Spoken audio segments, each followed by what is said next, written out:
My name is Samuel Okoro. I'm 23 years old, and this is the story of how I almost didn't graduate, not because I wasn't smart enough or because I failed to do the work, but because I said no to the wrong woman. I was in my final year at Namdi Azikiwe University studying political science. I wasn't the loudest guy in class. I wasn't the coolest either, but I was consistent, always on time, always reading, always aiming for that first class. My parents didn't have much. My dad's a mechanic in an Umbra. My mom sells vegetables in front of our house. And I promised them I'd be the first graduate in our family. I couldn't fail. I wouldn't fail. Then came Dr. Grace Ease, our final year research supervisor. She was beautiful, smart, and respected. Some students called her the Ice Queen because of how strict she was. But somehow, she always noticed me. At first, I thought it was nothing. In class, she'd ask me random questions and smile when I answered correctly. She even called me brilliant in front of everyone once. One day after class, she called me aside, told me to see her in her office. I didn't think anything of it, just assumed it was project related. But the moment I walked in, the energy changed. She offered me a drink, complimented my appearance, said she'd been watching me. Then she leaned forward and said, "You know I'm not just your lecturer, right? I'm a woman too." I laughed awkwardly.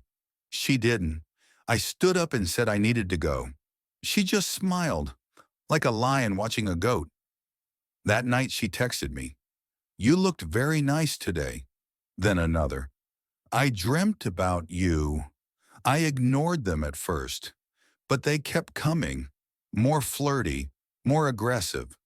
I blocked the number. I thought it was over. I told my best friend Chica. She didn't even look surprised. She said, "That woman? You better be careful. She has power. She's messed with other students before." I asked her why nobody speaks up. She looked me in the eye and said, "Because they always protect her. No one listens to us." Results came out, and my heart dropped. I failed only one course, hers, an F in project defense. Me, the guy who had never scored less than a B since 100 level. I tried to appeal. They told me the lecturer's decision was final. I asked to see my script. They said it was missing. My dreams, everything I worked for, was slipping through my fingers. I felt helpless, angry, trapped. So I did something desperate. I unblocked her number and messaged her. I wrote, "Can we talk?" She replied instantly, "I knew you'd come around. Come to my house this weekend.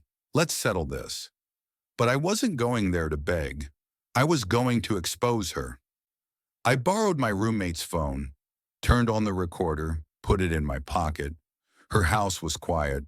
She wore a short red dress, poured me wine, sat close. She said, "All you have to do is make me feel good and I'll fix your result. Nobody has to know." I kept my mouth shut. Let her keep talking. She got bold, started confessing everything. When she tried to touch me, I stood up and said, "I need to go." She laughed. "You're wasting time, Samuel." But I left. That night I listened to the recording over and over again. It was all there, proof. The next day I went to the HOD's office. I told him everything. At first he didn't believe me. Then I played the audio. He took off his glasses, looked out the window for almost a full minute. Then he said, "We will handle this." A panel was formed. I was called in. So was she. She denied everything, said I faked the audio, but forensic analysis showed it was real. A week later, they announced her indefinite suspension. She left campus quietly. No one spoke about it. but everyone knew. Months later, I walked across the stage in my graduation gown. My parents were in the crowd, crying. I finally made it. Not just as a graduate, but as someone who stood up against the system. If you're a student going through something like this, please record everything. Protect yourself. And don't be afraid to speak up. You're not alone. Thank you so much for watching. If this story touched you, please give it a thumbs up. Share it with someone who needs to hear this. And hit that subscribe button for more real African stories. Drop a comment below. Have you ever experienced something similar? Or do you know someone who has? Let's talk. Let's share. Let's expose the truth.